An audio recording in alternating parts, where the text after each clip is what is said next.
দুপুরের রান্না হচ্ছে পুরো একদম ড্রাই খাবার, মানে ড্রাই মানে তো পেলেন, ড্রাই মানে নর্মাল, যাই হোক নর্মাল খাবার।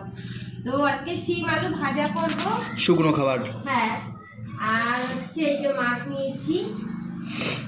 আমরা ক্যামেরাম্যানের একদম ক্যামেরাম্যানের মাছ নিয়েছো? ক্যামেরাম্যানের জন্য মাছ নিয়েছি। সেটা বলো। উনি হচ্ছে একটু পেটি মাছ বেশি ভালো খায়, একটু বড় মাছ। এবার সবসময় না বড় মাছ খেতে ভালো লাগে না বলে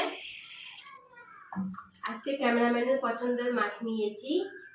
আর মাছ দিয়ে মটরশুঁটি দিয়ে আর এই যে আলু দিয়ে রান্না হবে আর ভাত।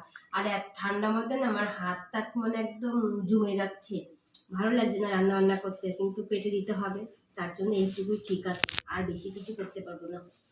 এই হচ্ছে আমি দুপুরের মেনু। তো তোমাদের পছন্দ হলে চলে এসো, হয়ে যাবে সবাই যা রান্না করবো।